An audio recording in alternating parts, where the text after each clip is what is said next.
할렐루야. 네, 저희 교회에서도 받지 못했던 이런 환영과 박수를 대흥교회에 와서 받습니다. 감사합니다. 말씀 어떻게 제가 봉독 찾아서 말씀 읽고 설교를 하나요? 아니면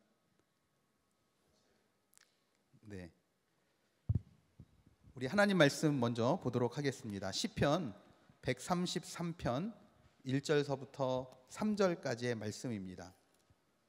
시편 133편 1절서부터 3절까지 마지막 절까지 우리 같이 한 목소리로 합독하도록 하시겠습니다. 보라, 형제가 연합하여 동거함이 어찌 그리 선하고 아름다운고, 머리에 있는 보배로운 기름이 수염 곧 아론의 수염에 흘러서 그의 옷깃까지 내림 같고, 헐몬의 이슬이 시온의 산들에 내림 같도다.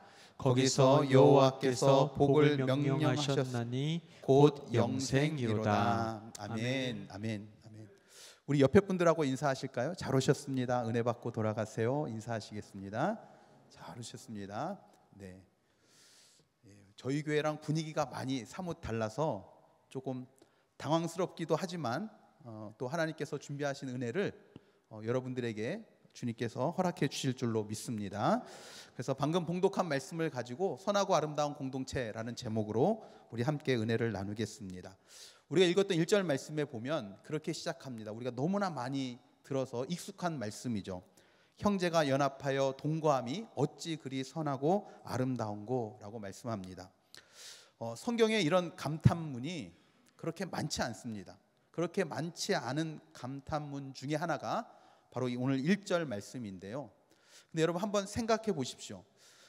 형제가 연합하여 동거함이 어찌 그리 선하고 아름다운고 라고 외치는 이 말씀 가운데 과연 뭐가 그렇게 형제가 연합하여 동거하는 것이 선하고 아름다운 일일까 하는 겁니다. 뭐가 그렇게 연합해서 하나를 이루는, 유니티를 이루는 것이 그렇게 보기 좋고 아름다운 일일까 하는 것이죠. 여러분, 아름답다라는 말의 어원에 대해서 여러분 들어보셨죠? 아름답다는 말이 무슨 뜻이에요? 네, 그 뜻입니다.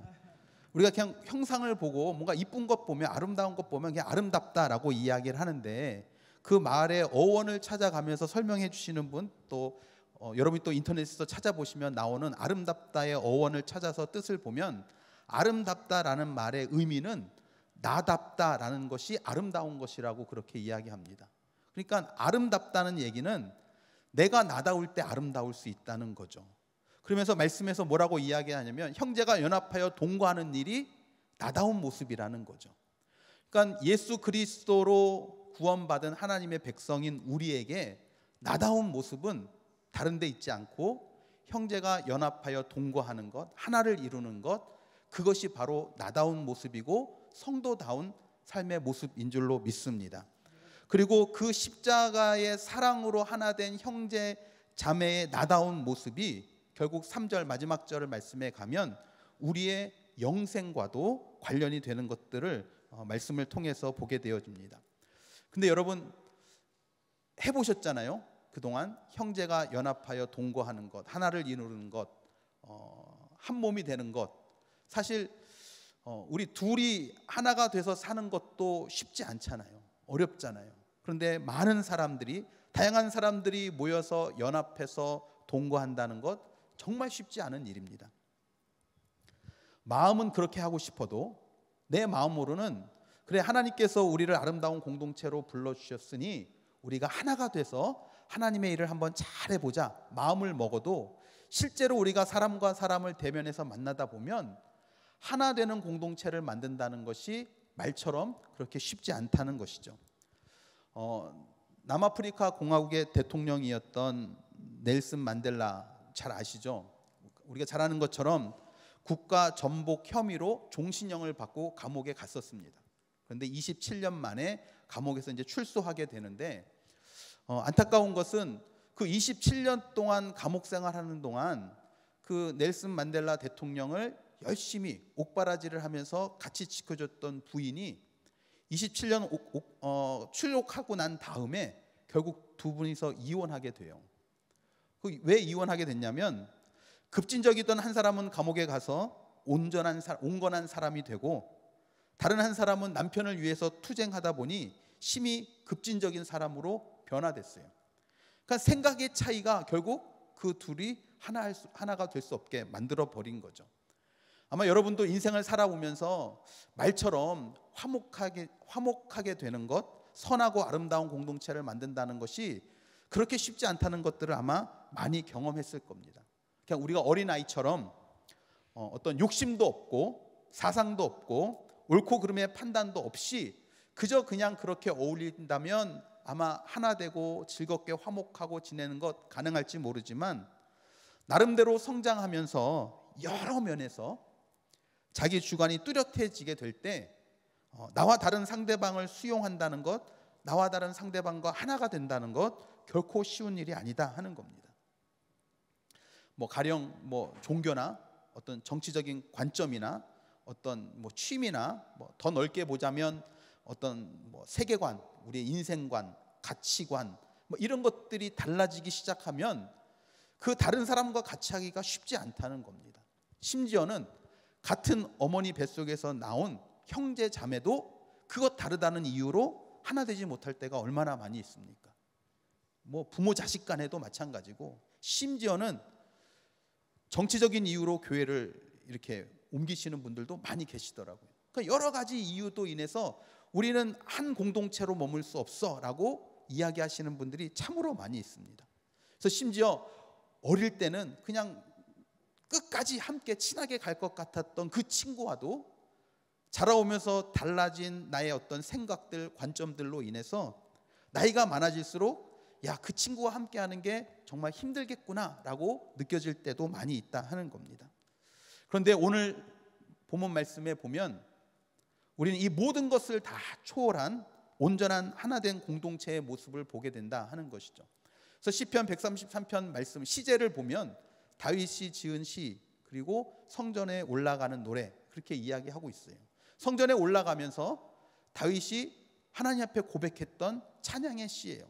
이스라엘 백성들이 성전에 올라가면서 늘 외치고 불렀던 찬양의 고백이 오늘 본문 말씀의 이야기입니다. 우리가 잘 아는 것처럼 이스라엘 백성 성인 남자는 1년에 3번 꼭 반드시 예루살렘에 올라가서 절기를 지켜야 되잖아요. 그 절기 중에 지켜야 될 절기 중에 초막절을 지킵니다. 장막절을 지키는데 초막절을 지키는 방법이 우리가 잘 아는 것처럼 집에 이스라엘의 집들은 옥상이 다 있으니까 혹은 옥상에 마당에 초막을 지어놓고 지내는 거잖아요. 광야에서 그들이 어떻게 생활했는지를 잊지 않기 위해서 그냥 오늘날로 우리의 표현대로 하자면 그냥 멀쩡한 집 내비두고 텐트 치고 일주일 동안 지내는 거예요. 근데 이스라엘 백성 남자들이 다 예루살렘에 올라와서 초막절을 지키는 거예요.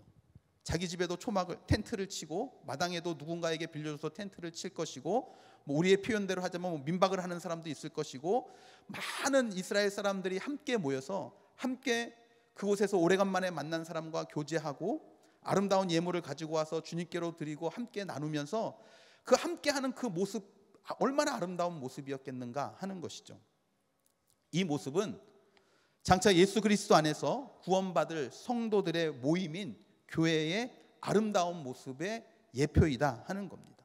그러니까 예수 그리스도를 믿음으로 구원받은 성도의 모임, 즉 교회가 그렇게 아름다운 곳인 줄로 믿습니다. 그래서 여러분 주의 이름으로 모인 우리 교회, 우리 대흥교회도 그와 같은 아름다운 공동체의 모습이 있어야 될 줄로 믿습니다. 이미 이렇게 목사님을 통해서 들은 얘기, 이렇게 들은 소식 듣다 보면 대흥교회가 얼마나 하나님 은혜 가운데 건강하게 성장해 가고 있는지에 대한 소식을 많이 전해 들었습니다. 하지만 그럼에도 불구하고 우리가 거기에 안주하지 않고 더 나은 공동체, 정말 주님께서 보시기에 아름다워할 만한 공동체를 이루어가는 것이 우리의 또 다른 목표가 되어서 그 일을 이루기 위해서 열심히 주님 앞에서 달려가는 선하고 아름다운 공동체가 될 수 있기를 주님의 이름으로 축복합니다. 그렇다면 앞에서 말씀드렸던 것처럼 하나 되는 것이 필요한데 그것이 말처럼 쉽지 않다고 말씀드렸잖아요. 우리가 원하는 것은 아름다운 공동체를 이루고 세워져 가는 것인데 그게 말처럼 쉽지 않다는 거죠. 그렇다면 어떻게 그 아름다운 공동체, 선하고 아름다운 공동체를 이루어갈 수 있는지 세 가지로 함께 생각해 보면서 우리가 은혜를 나누도록 하겠습니다. 먼저 선하고 아름다운 공동체를 이루기 위해서 우리에게 필요한 것이 있는데, 하나님의 아가페 사랑 안에서 아름다운 공동체를 세워갈 수 있다 하는 겁니다. 오늘 1절 말씀에 우리가 읽었던 것처럼 형제가 연합하여 동거함이 어찌 그리 선하고 아름다운고, 그렇게 말씀합니다. 여러분, 이 형제라는 말 안에 이미 깊은 사랑이 암시되어 있는 겁니다. 우리가 형제 자매로 진짜 깊은 사랑이 있을 때에 비로소 우리가 연합할 수 있다 하는 것이죠. 여러분, 사랑을 다른 말로 표현하는 단어들이 참 많이 있잖아요. 사랑은 희생입니다. 희생. 그렇죠? 우리가 구원받은 것도 그 주님의 사랑의 희생이 있었기에 우리가 구원받게 되어졌습니다. 그 사랑을 또 다른 말로 하면 서로 받아들이는 거예요. 사랑은 그냥 사랑합니다 한다고 되는 것이 아니라 실제로 우리가 우리 옆에 있는, 주변에 있는 지체들을 받아들이는 것, 다른 말로 하면 용납하는 거예요.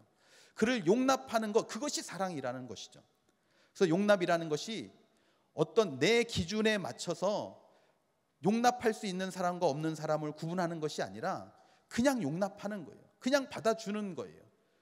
여러분, 그 용납함이 우리에게 있을 때 그것이 우리에게 영광이 되어지는 거예요. 성도의 영광이라는 거죠.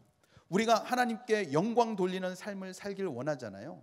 근데 우리가 하나님께 영광 돌리는 것이 뭐 교회에서 어떤 큰 일을 하고 하나님을 위해서 순교의 자리에 가고 선교사로 나가고, 이것이 하나님께 영광 되는 것이 아니라, 그것뿐만 아니라 하나님께서 우리를 통해서 영광 받으시는 일이 있는데, 그것이 뭐냐면 우리가 서로를 용납할 때 하나님께서 우리의 그 용납함을 통해서 영광 받으신다는 거예요.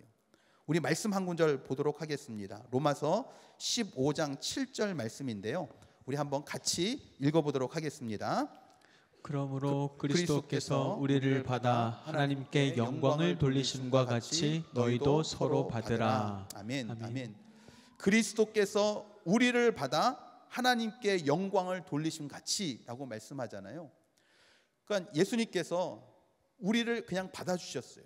어떤 자격이 있어서 받아주신 것이 아니라 그냥 나라는 존재를, 내가 하나님의 말씀에 순종하지도 않고 죄악된 길로 가고 있던 나를 그냥 사랑해 주신 거잖아요. 그냥 받아주신 거예요. 그런데 그것이 하나님께는 영광이 되는 일이었다는 거죠. 여러분, 내 옆에 있는 지체들, 누구는 그래도 내가 받을만 하지만, 내가 용납할 만 하지만, 누구는 용납할 수 없을 것 같은 사람도 있잖아요. 하지만 그럼에도 불구하고 그가 어떤 사람이든 간에 그 사랑으로, 그 용납함으로 내가 그를 받으면 그것이 하나님께 영광이 되고, 그 사랑의 모습을 통해서 우리 공동체는 더욱더 선하고 아름다운 공동체로 세워져 가게 되어질 줄로 믿습니다. 그러니까 죄인까지 받아주셨던 그 사랑, 그 아가페적인 사랑이 우리에게도 필요하다는 거죠. 그 사랑이 있다면 화목하지 말으라고 해도, 화목이 안 될 것 같아도 자연스럽게 화목함이 우리 안에 이루어지게 될 줄로 믿습니다. 그래서 예수님께서 그런 말씀을 하십니다. 마태복음 5장 23절에서 24절 말씀인데요, 이 말씀도 한번 같이 읽어보도록 하겠습니다. 그러므로 예물을 제단에 드리려다가 거기서 내 형제에게 원망 들을 만한 일이 있는 것이 생각나거든 예물을 제단 앞에 두고 먼저 가서 형제와 화목하고 그 후에 와서 예물을 드리라. 아멘. 또 마태복음 6장 14절에서 15절 말씀도 한번 같이 읽어보겠습니다. 너희가 사람의 잘못을 용서하면 너희 하늘 아버지께서도 너희 잘못을 용서하시려니와 너희가 사람의 잘못을 용서하지 아니하면 너희 아버지께서도 너희 잘못을 용서하지 아니하시리라. 아멘. 아멘. 참 두려운 말씀이죠. 네. 여러분, 우리 교회 안에서 가장 중요한 일 중에 하나가 하나님 앞에 예배하는 것 아니겠습니까? 그 가장 중요한 하나님 앞에 예배하는 일보다 주님께서 그것보다 또 먼저 하고 와라고 하신 말씀이 뭐냐면, 마태복음 5장 23절에 있는 말씀처럼 먼저 형제하고 화목해 하고 와라. 그를 용서하고 그를 용납하고 그를 받아들이고 와라. 이게 주님께서 우리에게 하신 말씀이에요. 더 나아가서는 너가 사람의 잘못을 용서하고 그를 받으면 나도 너를 용서하고 받겠지만, 너가 그를 용서하지 않고 받아들이지 않으면 나도 너를 용서하지 않고 받지 않을 거야. 참 무서운 말씀이죠. 하지만 이 말씀이 그렇게 하나님께서 우리를 끊어내기 위해서, 예수님께서 우리를 끊어내기 위해서 하신 말씀이 아니라 그만큼 그것이 중요하다는 거죠. 여러분이 옆에 있는 지체를 받아들이는 것, 그를 용납하는 것, 그를 사랑하는 것, 이렇게 중요한 일입니다. 그 사랑을 통해서 우리 공동체는 더욱더 건강하게 그리고 아름다운 공동체로 세워져 가게 될 줄로 믿습니다. 당나라 시대에, 웬 당나라인가 하실지 모르겠지만 저도 찾은 예화에 보니까 그렇게 나오더라고요. 당나라 시대에 장공회라는 사람이 살았대요. 그런데 이 사람의 집이 유명했던 것은 그 9대가 9대가 9대에 걸쳐서 태어났던 모든 가족이 한 울타리 안에, 한 집 안에 다 살았대요. 여러분, 숫자가 대략 몇 명 정도 됐을까요? 여러분의 9대조 할아버지부터 올라가 가지고 쭉 대충 세보면 9대조 할아버지는 누군지도 모르잖아요. 그 많은 가족이 대를 이어서 9대가 한 울타리에서 사는 거예요. 그런데 그렇게 살기만 한 것이 아니라 너무 화목하게 살고, 그 화목하게 산다는 소문이 당시에 당나라 고종 황제에게까지 소문이 들어갔다는 거죠. 그러니까 어느 날 고종이 이를 기특히 여겨서 그 집으로 행차해서 주연을 베풀고 치하하는 자리를 가진 거죠. 그러면서 그 장공회를 불러서 그렇게 질문합니다. 어떻게 이렇게 많은 가족이, 정말 많은 사람들에게 그렇게 화목한 가정이라고 소문이 날 정도로 이렇게 화목하게 잘 지낼 수 있느냐, 이유가, 방법이 뭐였냐라고 물어봤답니다.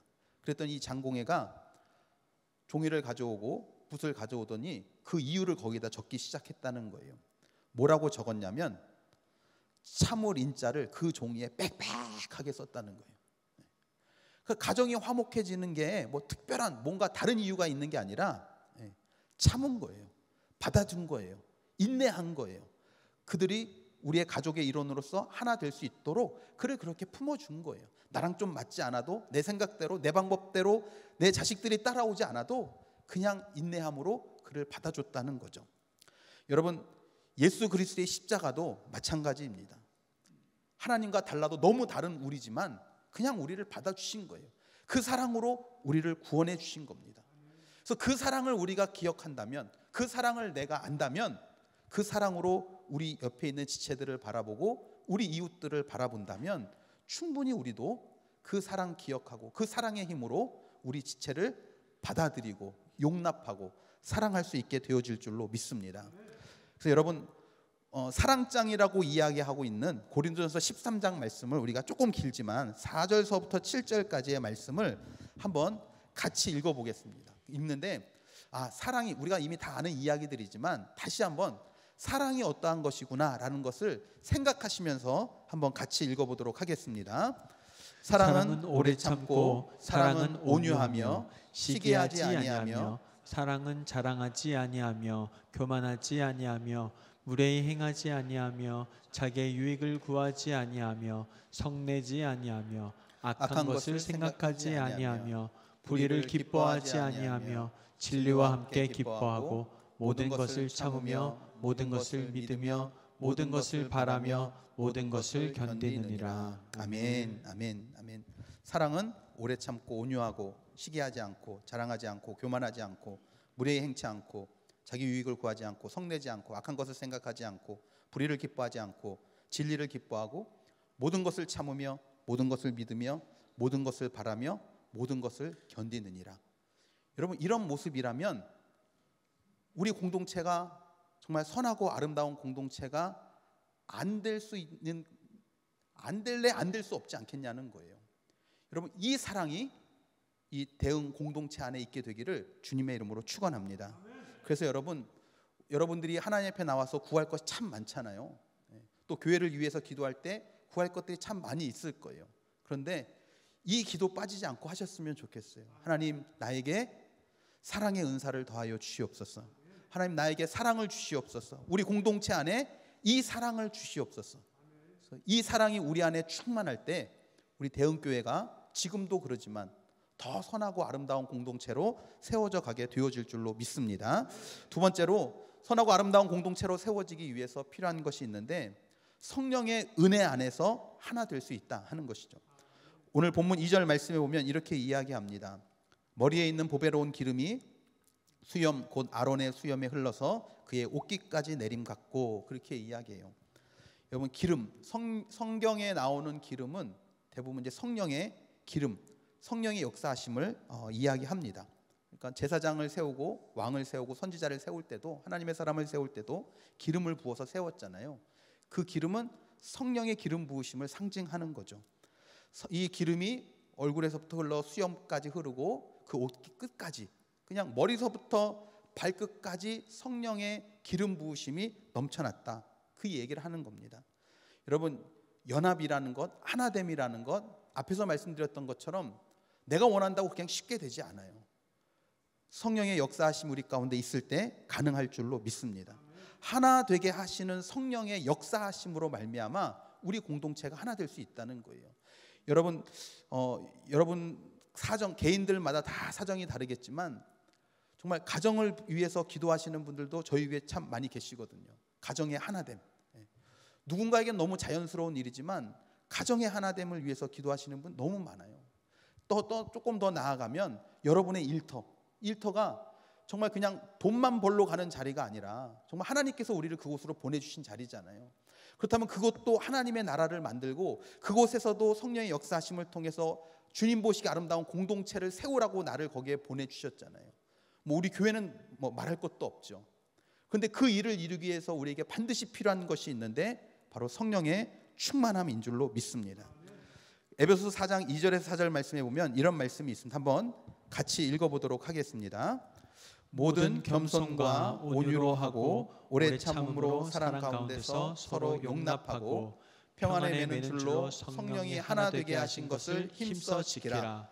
몸이 하나요 성령도 한 분이시니 이와 같이 너희가 부르심의 한 소망 안에서 부르심을 받았느니라. 아멘.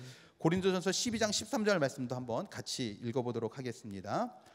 우리가 유대인이나 헬라인이나 종이나 자유인이나 다 한 성령으로 세례를 받아 한 몸이 되었고 또 다 한 성령을 마시게 하셨느니라. 아멘. 아멘.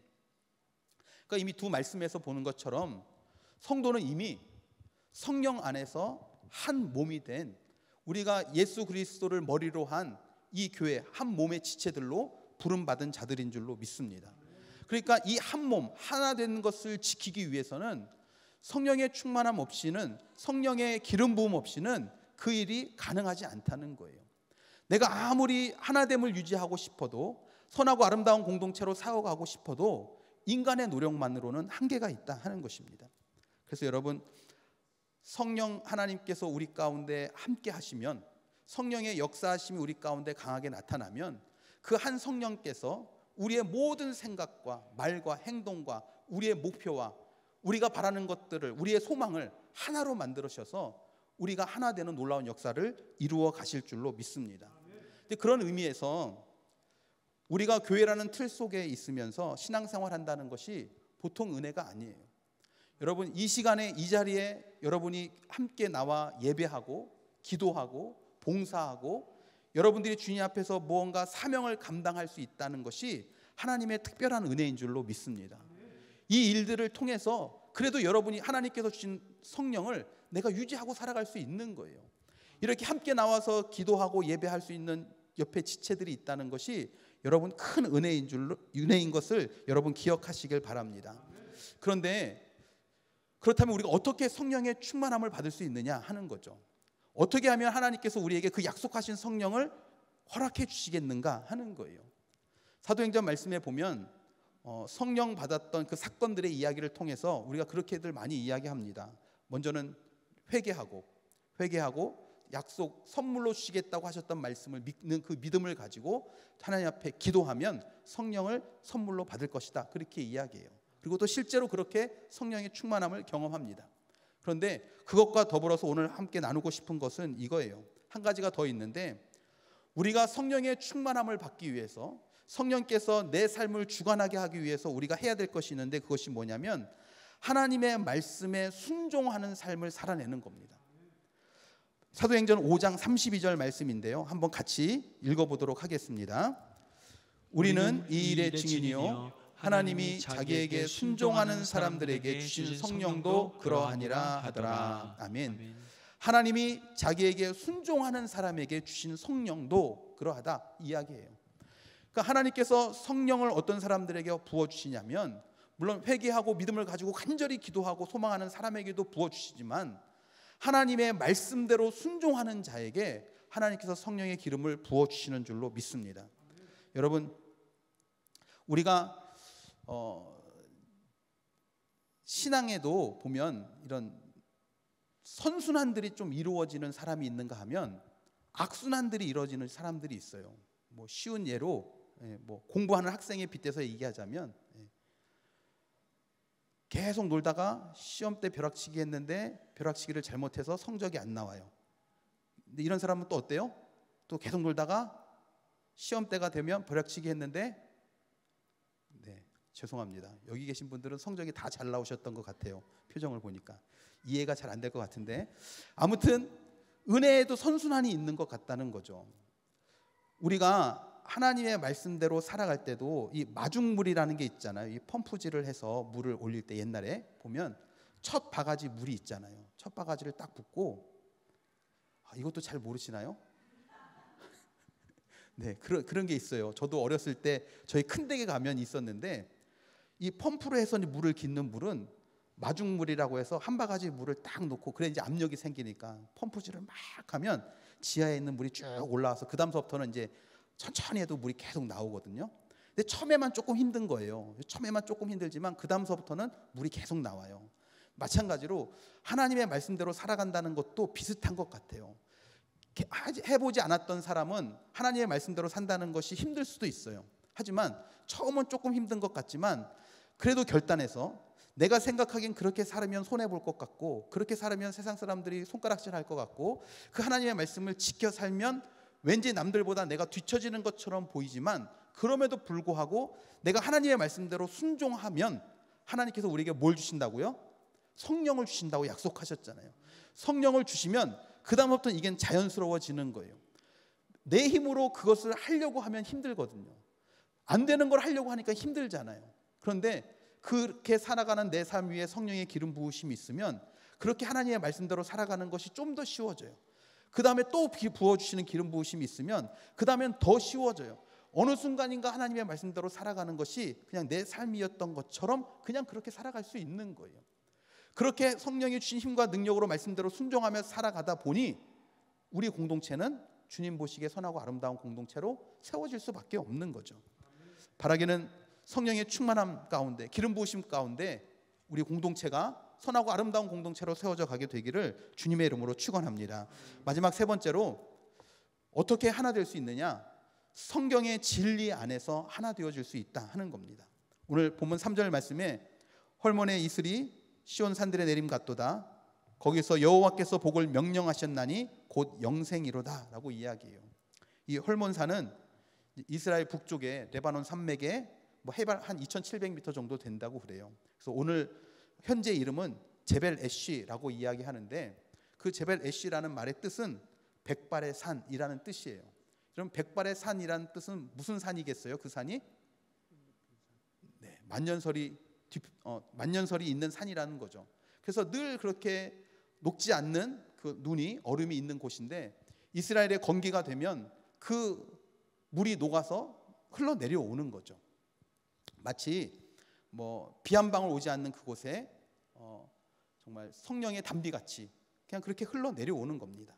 우리 여기서 이제 이슬이라고 얘기하는 것을 우리가 여러 가지 것들로 해석할 수 있겠지만, 그 중에 빼놓을 수 없는 것이 아침마다 이슬이 내리는 것처럼 이스라엘 백성들이 광야 가운데 있을 때 아침마다 하나님께서 만나를 내려주시잖아요. 그 만나가 하나님의 말씀, 우리 영의 양식이 되는 하나님의 말씀이라고 이제 이야기를 하는데, 아까 우리가 에베소 4장 2절에서 4절 말씀 찾아봤던 것처럼 하나님도 하나고 성령도 하나시고 진리가 하나고 말씀이 같아야 된다는 거죠. 한 하나님, 한 진리 안에 있을 때 우리가 온전한 공동체를 세울 수 있다 하는 겁니다. 그러니까 최소한 삼위일체 하나님에 대한 고백과 예수만이 우리의 구주라는 구원론만큼은 같아야 된다 하는 거예요. 우리가 하나됨을 너무 강조하다 보면 가장 중요한 것들을 빼놓고 하나됨으로만 집중할 때가 있어요. 하나님의 진리 안에서 하나 될 때 건강하게 세워져 가는 것이지, 그 진리를 제외하고 야 우리 일단은 하나 되는 게 중요하니까 이 방법 저 방법 이렇게 해서 그냥 하나 되는데 좀 포커스를 맞추고 나가자. 그렇게 한다면 그 공동체는 사람이 보기에는 좋은 공동체, 재밌는 공동체는 될지 모르지만 하나님께서 보시기에 선하고 아름다운 공동체는 될 수 없다 하는 거예요. 우리가 하나님의 진리 안에 거하고 하나님의 말씀 안에 올바로 서 있는 가운데 하나 될 때 우리가 선하고 아름다운 공동체를 세워가게 되어질 줄로 믿습니다. 말씀을 정리하겠습니다. 우리 욥기 22장 21절 말씀에 보면 이런 말씀이 있어요. 너는 하나님과 화목하고 평안하라. 그리하면 복이 내게 임하리라 라고 이야기합니다. 또 히브리서 12장 14절 말씀에도 이렇게 이야기합니다. 모든 사람과 더불어 화평함과 거룩함을 따르라. 이것이 없이는 아무도 주를 보지 못하리라 말씀이에요. 그러니까 화평하는 것, 화목하는 것, 하나 되는 것 이렇게 중요한 거예요. 여러분 예수님께서 잡히시기 전날 밤 뭐 하셨죠? 네. 제가 대웅교회 와서 가장 익숙한 건 이거네요. 네. 저희 교회하고 분위기가 비슷한 것 같아서. 네. 네. 예수님께서 잡히시기 전날 밤 하셨던 게 기도하시는 일이었잖아요. 어떻게 기도하셨어요? 네. 땀방울이 핏방울이 되기까지 간절히 기도하셨어요. 뭘 위해 기도하셨어요? 이렇게 여쭤보면 대부분 이 잔을 내게서 지나가게 하옵소서. 하지만 아버지의 원대로 되길 원합니다. 이것만 많이 기억하거든요. 그런데 그것만 기도하신 게 아니었어요. 남겨질 제자들을 위해서, 성도들을 위해서도 주님께서 기도하시거든요. 그 마지막 때 뭐라고 기도하시냐면 요한복음 17장 11절 말씀입니다. 한번 같이 우리 읽어보도록 하겠습니다. 나는 세상에 더 있지 아니하오나 그들은 세상에 있어 없고 나는 아버지께로 가옵나니 거룩하신 아버지여 내게 주신 아버지의 이름으로 그들을 보존하사 우리와 같이 그들도 하나가 되게 하옵소서. 아멘. 아멘. 주님께서 그 마지막 때 정말 유언 같은 기도잖아요. 내가 이 세상을 떠나면서 마지막 하나님께 드리는 그 기도 가운데 하셨던 기도 중에 하나가 이거예요. 우리와 같이 삼위일체 하나님과 같이 온전히 하나 된 것 같이 그들도 하나 되게 해주십시오. 여러분 주님의 간절한 소망이 하나됨이었어요. 여러분들이 하나 되는 것. 여러분 그 하나됨 그렇게 간절히 기도하고 소망하시는 일이기 때문에 오늘 다윗도 오늘 본문 말씀에 형제가 연합하여 동거함이 어찌 그리 선하고 아름다운고 라고 외치는 이유가 거기에 있는 거예요. 주님의 마지막 간절한 기대와 소망이 그거예요. 하나 되라, 연합해라, 아름다운 공동체를 이루라. 여러분 그렇게 돼야지만 주님께서 맡겨준 사명 감당할 수 있어요. 여러분 한번 우리 기도하기 전에 좀 여러분 상상해봤으면 좋겠어요. 저는 상상하는 거 참 좋아하는데 여러분이 이 대응 공동체를 놓고 한번 상상해 보십시오. 여러분 그림을 그려보세요. 우리 이 공동체가 하나님께서 보시기에 정말 선하고 아름다운 공동체로 정말 사랑이 넘치는 거예요. 하나님의 사랑. 그 사랑으로 하나 되는 거예요. 용납할 수 없는 사람들을 용납해 주는 거예요. 받아들일 수 없는 그 사람들을 용서해 주고 사랑해 주는 그런 모습들이 이 공동체 안에서 일어난다고 한번 생각해 보십시오. 그리고 성령의 기름 부으심이 이 안에 나타나는 거예요. 성령의 능력으로 여러분들이 맡겨진 일들을 막 억지로 막 힘들게 막 받아들일 수 없는 사람을 막 억지로 받아들여서 교회에서 웃으면서 사랑해요. 그리고 집에 가서는 막 머리 아파서 막 스트레스 받고 막 다음 주일날 막 스트레스 받으면서 왔다가 그래도 교회 왔으니까 주님의 이름으로 사랑합니다. 뭐 이런 억지로 하는 게 아니라 그냥 성령의 기름 부으심 안에 그냥 자연스럽게 이루어지는 거예요. 성령의 능력이 나타나고 그런데 그것이 그냥 우리가 원하는 대로 막 가는 게 아니라 하나님의 말씀의 진리 안에서 이런 일들이 이루어지는 거예요. 온 성도들이 같은 말, 같은 마음, 같은 뜻으로 같은 열매를 바라보면서 힘있고 능력 있게 사명을 감당하고 나아가는 이 교회의 공동체의 모습을 여러분 한번 상상해 보십시오. 막 기쁘지 않습니까? 소망이 생기지 않습니까? 그런 공동체를 세우라고 여러분들을 이 대응 공동체로 부르셨다는 거예요. 여러분 그런데 앞에서 말씀드렸던 것처럼 상상할 때는 좋죠. 마음에서도 해보고 싶은 마음도 있을 거예요. 그런데 절대 쉽게 되지 않는 것이 이거잖아요. 내 마음대로 되지 않는 게 이거잖아요. 사랑하는 것, 용서하고 용납하고 받아들이는 것, 하나님의 말씀대로 순종하며 살아가며 성령의 기름 부음 받고 살아가는 것, 내가 늘 주님의 말씀의 진리 안에 서 있는 것. 쉽지 않잖아요. 그럼 여러분 뭐 하셔야 되겠습니까? 어려운 거니까, 이건 이렇게 교회 안에서 그렇게 얘기하는 거니까 그건 좋은 거지. 그리고 그냥 나가시면 원래 살던 대로 계속 그냥 그렇게 사시겠습니까? 여러분, 하나님께서는 우리에게 할 수 없는 것들을 그렇게 살아라 이렇게 하지 않으세요. 가능하다는 거예요. 가능하다는 거예요. 어떻게 가능할까요? 우리에겐 힘이 없어요. 우리에겐 능력이 없어요. 하실 수 있는 하나님께 간구하십시오. 하나님, 나를 불러주셨으니까, 이 공동체 안으로 나를 불러주셨잖아요. 그런 아름답고 선한 공동체를 세우라고 여러분을 불러주신 거예요. 그런 여러분들 통해서 그런 선하고 아름다운 공동체, 이 대응교회를 세워가라고 불러주셨잖아요. 그러니까 이제 여러분 기도하십시오. 하나님, 나에게 사랑의 은사를 허락해 주십시오. 나에게 성령의 기름을 부어 주십시오. 하나님, 내가 말씀의 진리 안에 거하며 아름다운 공동체를 세워가는데 하나님 나를 사용해 주십시오. 내 가정에서도, 내 일터에서도, 우리 교회에서도 그런 나를 통해서 이 공동체가 선하고 아름답게 세워져 가게 해 주십시오. 여러분, 들은 말씀 생각하시면서 우리 한번 기도했으면 좋겠습니다. 여러분, 아까 상상해 보라고 말씀드렸잖아요. 그런 교회의 모습, 이 대응 공동체의 모습을 상상하면서, 하나님, 이런 모습으로 우리 공동체가 세워져 가는데 하나님 나를 사용해 주십시오. 하나님, 우리 안에 사랑의 은사들을 부어주시고 성령의 기름 부어주시고 말씀의 진리 가운데 올바르게 세워져 갈 수 있도록 그런 선하고 아름다운 공동체로 우리 대응교회가 세워지게 해달라고 이 시간 들은 말씀 생각하시면서 간절한 마음으로 합심해서 다 함께 기도하시겠습니다.